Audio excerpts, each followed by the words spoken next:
He can fly a jet, race a car, and outsmart a computer. The government created him, and now they want him destroyed. I'd say that's a bully government. Welcome, huge movie fanatic Nate, stopping on by. This time I'm coming your way for a very exciting, I'll try to make it exciting, review. Kind of just coincidentally or just by chance it ends up happening on the 40th anniversary of this film being released in theaters. Stopping on by to review the motion picture that is now 40 years old by the name of D.A.R.Y.L, or D.A.R.Y.L. Did I spell that right? I don't remember, but at any rate, if I didn't spell it right, I meant to spell it right.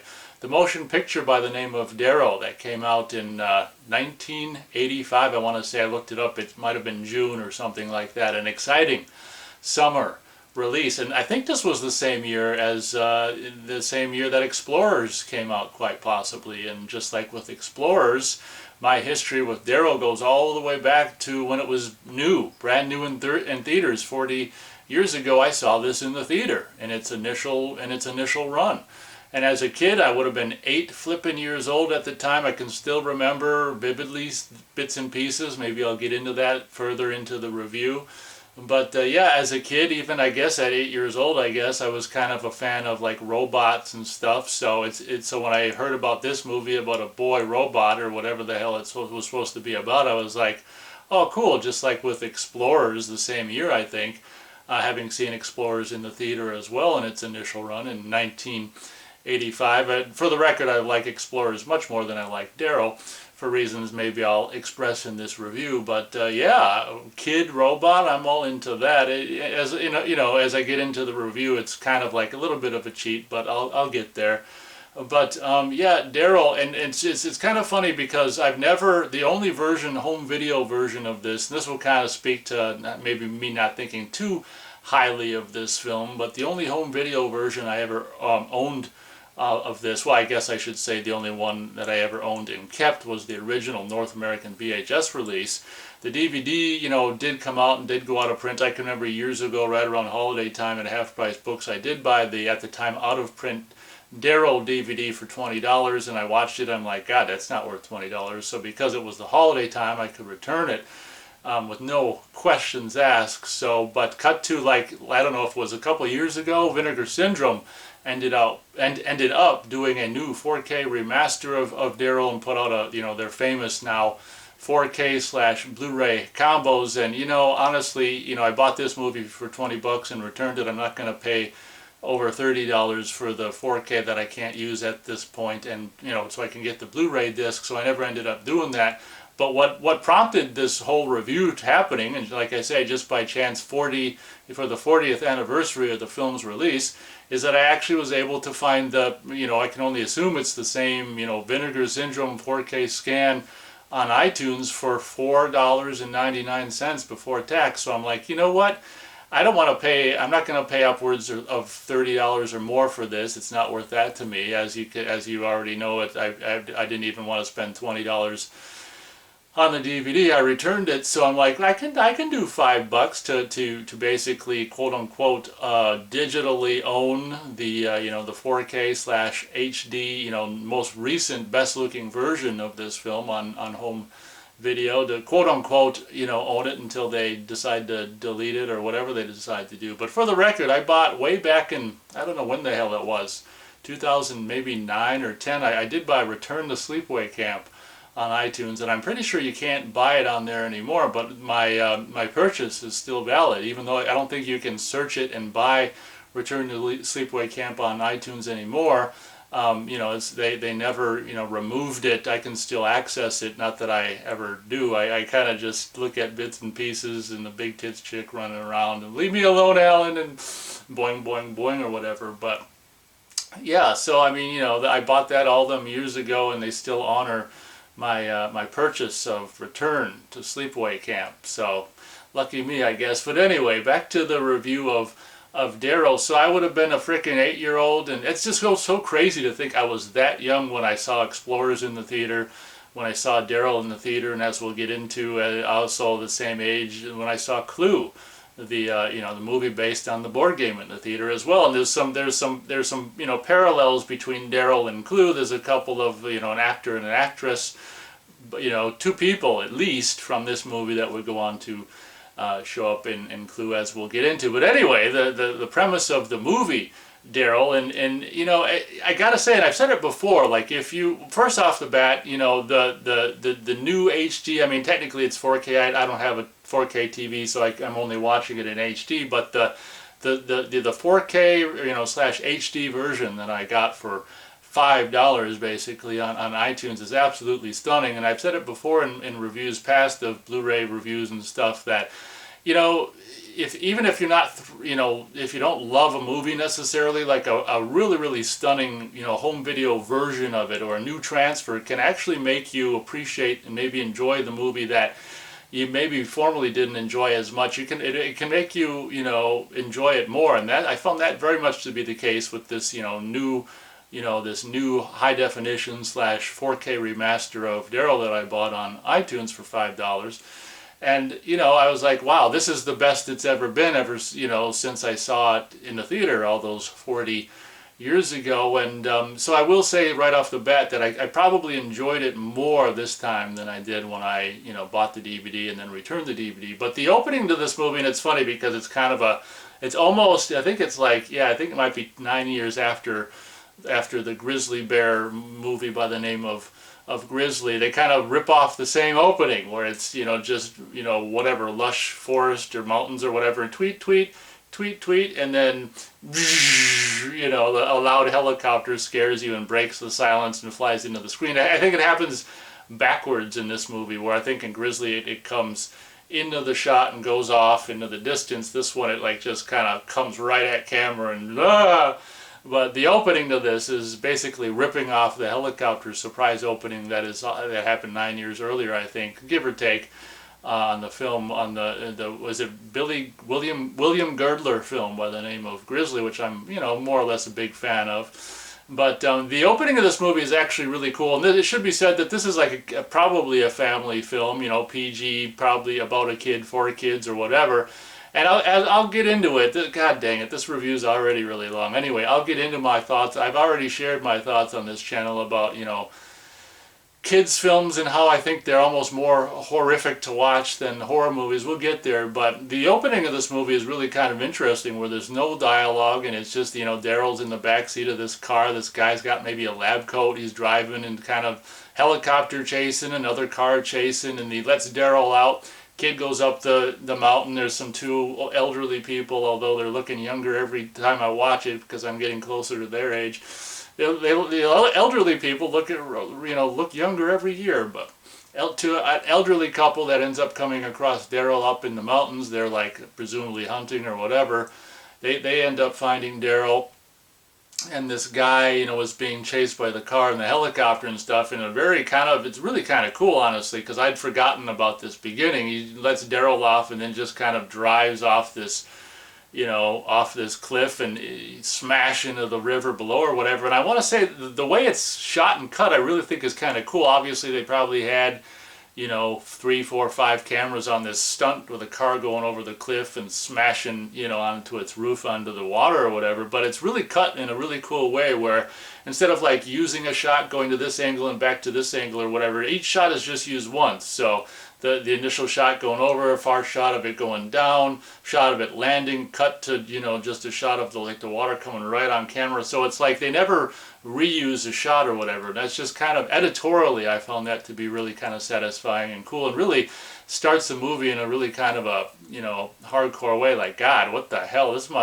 must be some high stakes going on. So the movie does, right at the beginning off the bat, without any dialogue, which I appreciate, really kind of, sets up this high stakes situation in a way where it's like, God, we want to know more about this. So I'm not going to try my best to not do it beat by beat, but D.A.R.Y.L does end up in like a foster, care situation. I want to say that, and that's what I'm going to talk about. It's really interesting that, so they're not a couple. I want to say it's the woman from the movie I reviewed years ago, maybe not that long ago, the Chilly Scenes of Winter. I want to say it's that woman and that guy who would also, this is what I talked about, go on to be in Clue a few months later. I think Clue was released in December of 1985 by the name of, this actor's name is Michael McKean. He was a kind of a face that you saw a lot back in the 80s. I don't know when, if you would have seen him in the 70s or whatever. He was also had a bit part. I think his part was supposed to be longer, but it ended up being a bit part in Planes, Trains, and Automobiles. But he would also go on to be in Clue, of course. And what's really crazy, same year as Clue, the chick who had played the the buxom, busty, bodacious babe, Yvette, the maid from Clue, her name is Colleen Camp, I want to say, and she's it's interesting how the same year she plays that busty, buxom babe Yvette, the maid in Clue, she plays like one of the most boring like housewives in this movie, fully clothed, no cleavage, nothing. It's interesting how, and I think she's also in like is she in like Police Academy 2 or something, and she's like fully clothed, no cleavage or anything, and it's just like, it's always weird when Colleen Camp is in a part like this that's just like, Yvette is like the perfect role for her at the time, and it's just so funny. The same year she does Yvette, she does the boring housewife in this film. But basically the Michael McKean, and I want to say it's Mary Beth Hurt, was the woman from how'd you like to have a last name Hurt? Like, does that hurt, Mary Beth Hurt? I think she's going to a doctor visit or whatever. But the woman from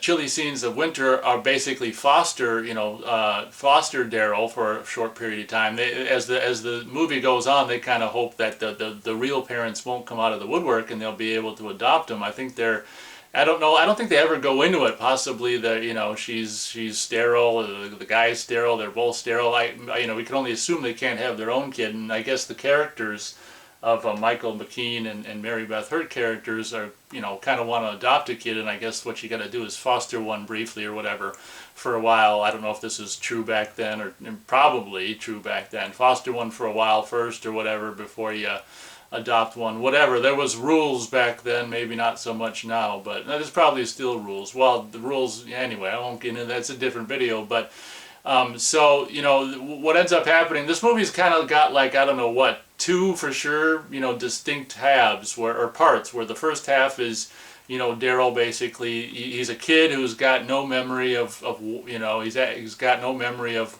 where he came from or anything, so he basically gets, fostered, supposed to be temporarily. The family hopes more as time goes on that it can become permanent as he becomes more and more entrenched into this family situation, which it seems like it's longer than it really is in the movie. I will say that the writer does a good job at kind of making time pass or whatever, or really making you bond, or really getting across to the viewer that D.A.R.Y.L's really bonding with the family or whatever. And then these two, Mary Beth Hurt and Michael McKean, or whatever the hell I said his name is, they're friends with the Colleen Camp, busty, bodacious babe chick who just plays a boring housewife in this movie. And I want to say, is her husband the guy who, I can't remember, it doesn't really matter, but they know someone in the child adoption business who got him D.A.R.Y.L or whatever. So the first half of the movie is basically just kind of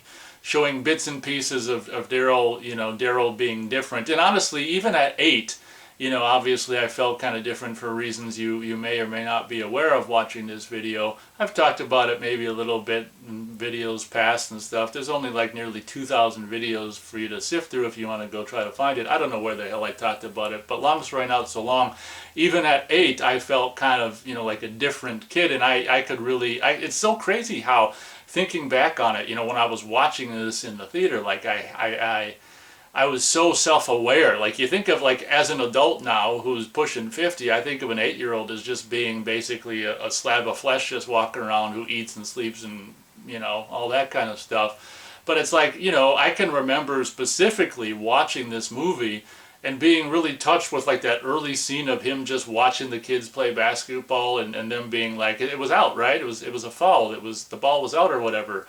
And D.A.R.Y.L just like having absolutely no experience with any of this is just like, huh?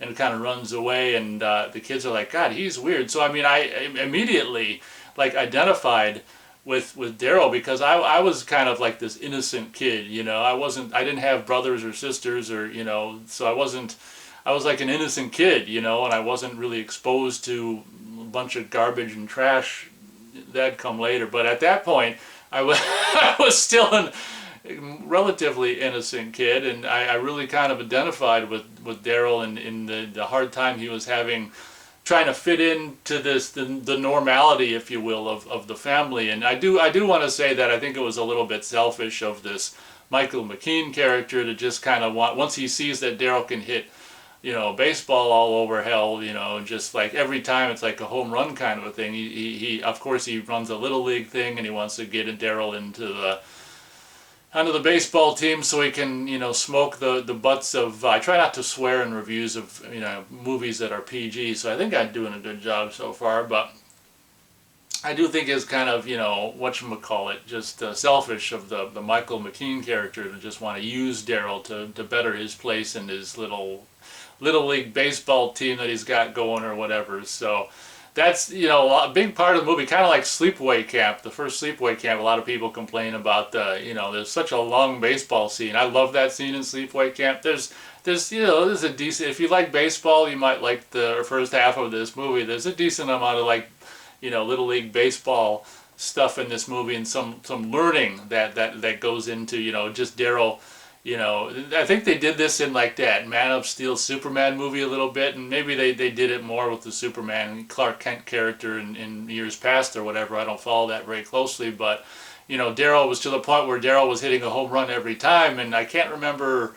Oh, the parents, I know. Like the parents, the mom Mary Beth Hurt felt hurt that their character felt hurt that Daryl doesn't even seem to need us. Like, he washes his socks, brushes his teeth, does his own income tax. I'm just adding that last bit, but Daryl doesn't seem to need us at all. He's so self-sufficient. So it's like the Mary Beth Hurt is all hurt that Daryl doesn't seem to need him. So I didn't even mention frickin' Turtle yet.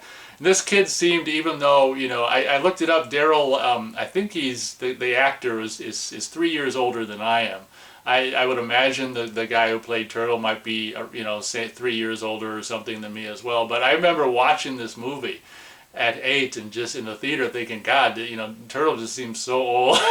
he's the old cool kid. But Turtle's the kid who is the son of the Colleen Camp and her husband, and he's also got an older sister, which I think she's not in the older sister could have been in the movie a little more, but she's not in it very much. But the older sister, who does have a computer in her room, and they play, you know, if you're a Pole Position fan, they definitely show some, you know, home port version of Pole Position, so show some love in this movie, in this ridiculous scene where Daryl can go a bazillion miles an hour, and it's just the 1985 high-tech visual effects of just speeding up someone playing Pole Position. But the first half is just like Daryl, you know, struggling to fit in and excelling at everything. He can play piano like he's Mozart. He can play baseball like he's Babe Ruth or Wayne Gretzky or Air Jordan or whoever the hell. I'm not a big sports guy. I think, yeah, Michael Jordan. Yeah, I'm kidding. Or I may or may not be kidding about that. But he can play baseball like a pro. He can play piano like a pro. So there's this funny scene during the baseball game where he's doing so well, and Daryl gets wind of like Mary Beth Hurt being hurt, and he tells Turtle, and Turtle gives him some really great advice. You know, mid-'80s advice is, you gotta screw up every now and then. So he misses, you know, he strikes out. I can't remember what team won or whatever. He strikes out, and then he ends up telling off, you know, saying some bad words to the parents or whatever, and kind of a scene that, you know, he just does it once and he doesn't really be bad kid anymore. It's kind of a little bit of the good son. Like, it would have been maybe a little fun to see Daryl be a little more of an a-hole. I try not to swear in reviews of PG-rated films. It might have been fun to see Daryl to go on to continue to be belligerent, but as it is, the movie's already kind of an hour and 40 minutes all told. So the first half of the movie is about bonding with the family that wants to permanently adopt him, and and I gotta tell you, and I'll get into it, this is where I'm starting to get into what I feel about kids movies and how I think they intentionally just put stuff, I'll get there, that just brings kids down. So the, maybe somewhere, into the first half or whatever, then it's like, once we establish this joyful family bond, and they're bonding and life is great with Daryl and the hopeful, parents to adopt him or whatever, then of course, he gets the Michael McKean character gets a call from the guy who he gave Daryl, from the guy who gave Daryl to them. It's like, oh, the real parents, came out of the woodwork or whatever, and I don't think I'd seen Still of the Night yet, but this main guy, had previously in Still of the Night with Roy Scheider been that one character, I can't remember his name right now, but who was murdered, and we see flashbacks of his counseling sessions with the Roy Scheider character. But it's interesting how that movie was made first. I saw this before I saw Still of the Night, but it's that guy and this other woman show up to be, that are supposed to be pretending like Daryl's parents. And it's funny, even when I was 8 years old, when those two showed up, and this might be a testament to the very subtle way the filmmaker, writer / director did it.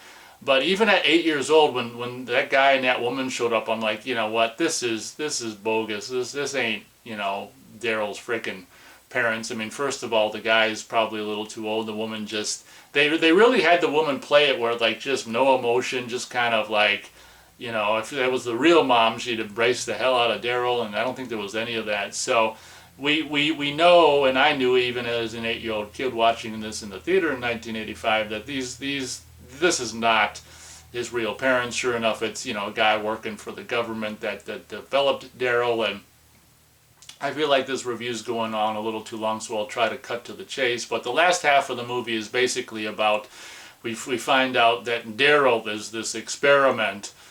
I guess I was really kind of confused about it when I was a kid, but watching it now as pushing 50, I could kind of understand a little more of this child film, this movie for children. But basically, I never really, as a kid, understood like how much robot is he, or the marketing kind of, and I think is the word robot even in like I can't even remember the thing for data entry. I can't remember what Daryl stands for or whatever. Robotic youth life form, data analysis, D.A.R.Y.L, robot youth life form, maybe. I don't know what the hell the acronym of D.A.R.Y.L stands for. You can probably look it up on the worldwide internet. But basically the kid's flesh and blood. He was, the body was grown in a test tube, and from what I understand, for the purposes of this movie, they basically, his brain, or at least a portion of his brain, is basically like a computer brain. They don't, it's a movie from 1985, they don't get too much into it, but basically normal physical human with a more or less computer brain. So he's able to, have a super computer brain. I don't know why the computer brain means he can hit every single baseball, home run. That would seem more like a physical thing, but I guess if it's, you got a computer brain, it's hand-eye coordination or whatever. But there's this funny, he's also able to just go over barbed wire. There's this funny shot, probably a double hanging onto the fence like frickin' Spider-Man or Monkey Man or something. It's kind of funny. But the last half of the movie is, of course it's sad when they take, and that's another thing, when they take Daryl away halfway into the movie. Usually they wait until like 2/3 into the movie to make you get sad. There's a couple sad moments in this movie. Of course, the first sad moment is taking Daryl away, and one thing I was going to say earlier is the music. And I might have, I can't remember when my parents started to split up, but I just remember there was this kind of bitter feeling about this movie, and maybe my parents were splitting up when this was on home video and I was watching it on home video. I can't remember, but all I know is like some of the sadness about this movie, and the music, the theme is really like yesterday when that theme first came, or the theme first came up, like the whatever it is later on in the closing credits, there's lyrics for it or whatever. But when that theme first played, I went, oh my god! It was almost like this just nightmare flashback to 40 years, and I think my tears started welling up in my eyes, And I was just like, I don't know why this movie makes me think about my parents' divorce, but I can't remember when my parents' divorce happened, but it might have been somewhere right around this time. But I don't want to forget to stress how much that, and this is what I'm talking about kids movies potentially just being, just too sad or depressing or whatever. Like, it's so much, it really profoundly, and not necessarily a good way, affected me as an 8-year-old when they took Daryl away, because I can't remember if I was experiencing my parents' separation / divorce at the same time, or if that was later on when I was watching this on home video, maybe more possible. But, this movie has gone on to be kind of like just this time capsule of being like this worst movie to see when your parents are getting divorced, because Daryl's driven away in a car with these, other people, and, and saying goodbye to the good people. I'm not saying that happened to me, but just the stress of like family, just, stress and just whatever, tearing apart of the comfortable family, whatever, dynamic aspect of this movie really, really hit home for me around this time. And like I say, I can't remember if that was happening when I saw it in the theater, or like a year later maybe when I saw it on home video or whatever, but very, very sad scene when he's like, and the music just busts your balls too, really sad scene. There's a bunch of sad scenes, and then at the end, I'll talk about that at the end. But they do another.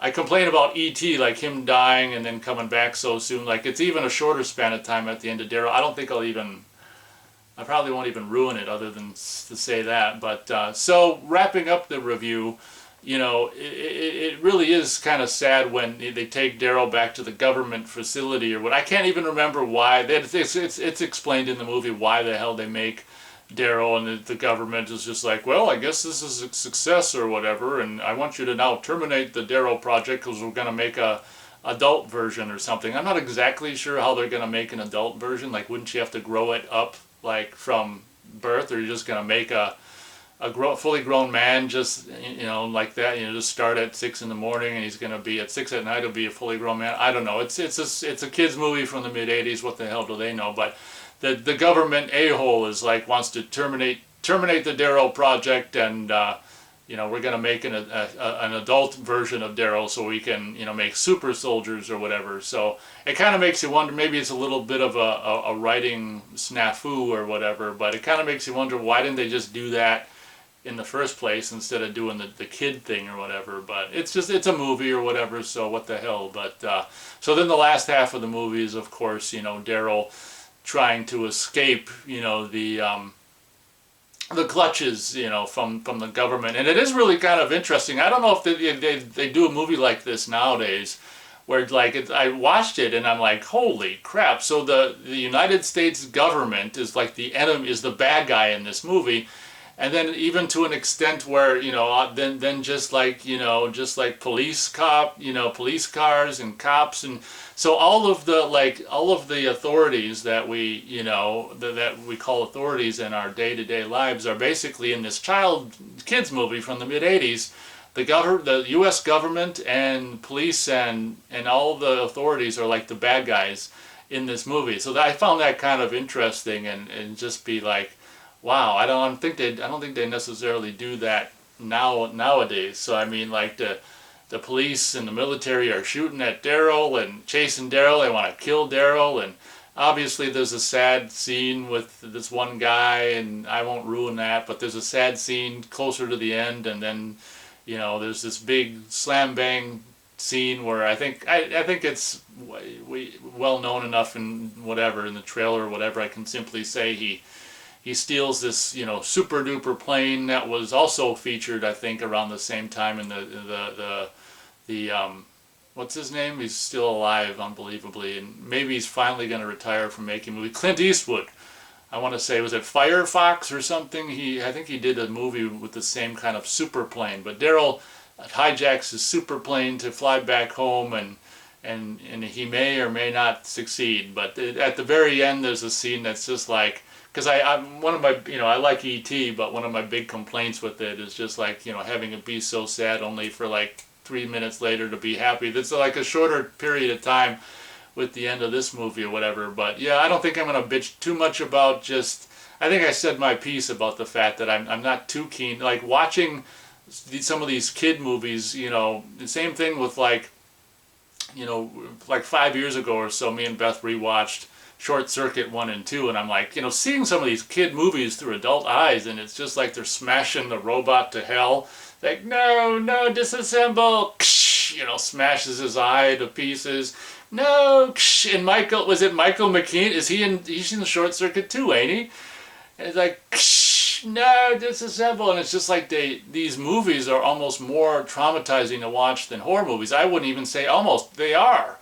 You know, you fall in love, they make you fall in love with these characters, and then they just like, rah, just, you know, either destroy the hell out of them or you know, tear the family apart or whatever. But, yeah, I guess that'll about be my review for D.A.R.Y.L. What would my star rating be? I gotta tell you, I can't remember what I thought of this movie when I saw it, you know, in the theater 40 years ago. I mean, I think a part of me liked it enough to, well, see it on home video and stuff. And one thing, before I try to figure out what star rating I'm going to give it, one thing I don't want to forget to mention is the poster. The theatrical poster, which ended up, you know, I think a shrunken down version ended up on the, you know, the first North American VHS tape and possibly Laserdisc as well or whatever. It's just so goofy. It reminded me of, like, I remember the days of, I don't know if Charles Band still does this, but like Charles Band used to like maybe make a poster, you know, a movie poster and a title, and then kind of write the, you know, movie around it or whatever. It seems so strange. Like the poster of this movie seems like I guess you'd call it a teaser poster, where the kid who's like Daryl in the poster isn't the kid from the movie, and like it's just such a strange poster. And just the fact, the random detail is that Daryl's just on the floor at this government facility and being watched by the adult, you know, overlords watching, and Daryl's watching the Jetsons on this little TV, and it's just like the weirdest poster, because it's got like pretty much nothing to do with the movie. Daryl never watches the Jetsons in the movie, and it's just the most weirdest poster. I looked up the poster today right before the review, and I'm like, okay, well because all I remember was like the home video VHS cover, and I'm like, God, what did the actual theatrical poster look like? And it's the same damn thing. I'm like, God, that is so weird, because, you know, nowadays on the freaking, like the iTunes cover for D.A.R.Y.L is just really stupid. It's not really any better, but like one half of it is him with the baseball bat, and the second half of it was him with the fancy schmancy, you know, airplane helmet, you know, thing on or whatever. So I mean, there was like never any kind of decent poster / cover art for this movie, which is just so strange. But so that's funny. But so my star rating for D.A.R.Y.L, I gotta tell you, you know, it was I think maybe, yeah, like one of the best things about this movie might just be the way it opens. You know, I do feel like it because it just tugs, because it's so painful to watch, and here I'm pushing nearly 50, and this movie almost brings me to tears as a nearly 50-year-old, and I'm just like, yeah, you know, as much as I, you know, may have praised elements of it or whatever, my overall feeling of D.A.R.Y.L has always never been that great. That's why I returned the DVD, you know, that I paid $20 for or whatever. Probably can't return. It's okay. I don't want to return the iTunes, you know, purchase of $5 or whatever. It looks really great, and yeah, let me try to do the star rating before I close this video.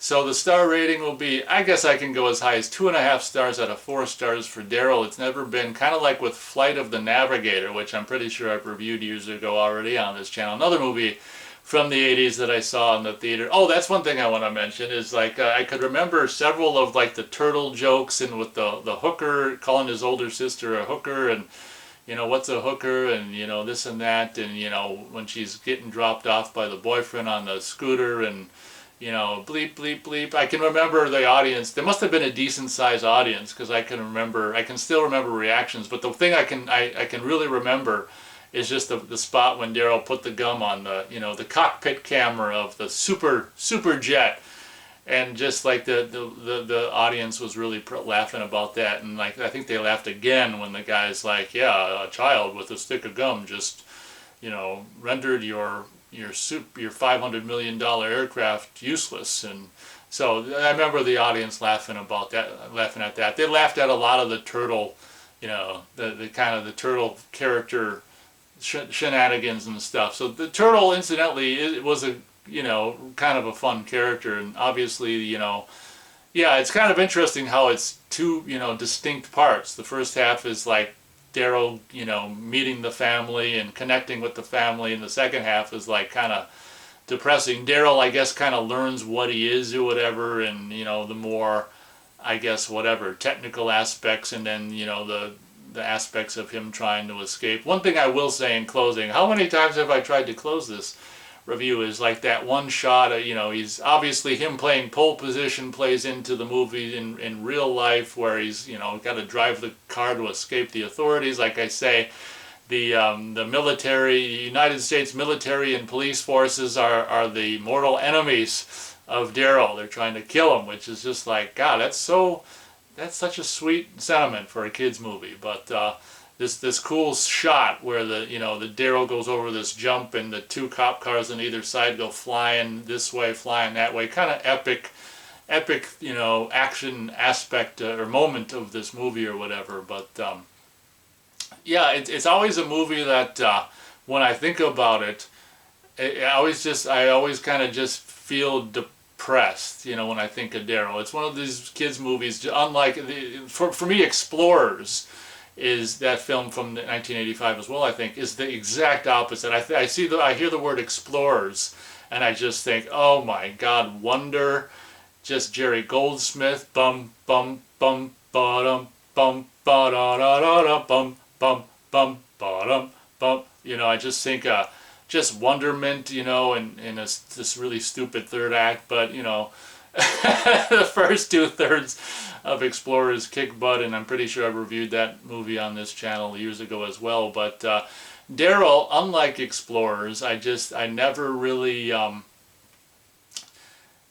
thought much of. And watching it again, it's just like, there's not, I mean, I guess at the end of the day, it's really kind of a simple premise, and not necessarily all that much happens in it, and it's just so kind of depressing how it's just he's a government product, and the people that made him, a lot of them don't think, you just consider him a product, and he's just this flesh and blood kid, and it's just like, it's such a touchy subject, and it's just like, just, yeah, so I mean, I'm glad that, because I was really curious about like the new recent 4K scan of Daryl, and I'm glad I was able to see it for not only see it, but I guess I own it for as long as iTunes is gonna let me own it. I guess I own or have access to this version of Daryl for as long as they let me have access to it. So I mean, that definitely beats paying $30+ for the Blu-ray. That ain't gonna happen. So I guess that pretty much does it for my review of Daryl. I think it went on a lot longer than I intended, but I mean, I'm not gonna,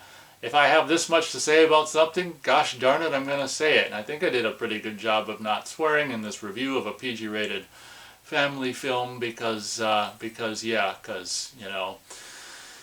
that's what I try to strive for. So I guess that pretty much does it with this video. Thanks so much for watching. If you watched all the way to the end, wow, thank you very much for doing that. Hope you guys enjoyed this review, and as always, we'll catch you on the next video.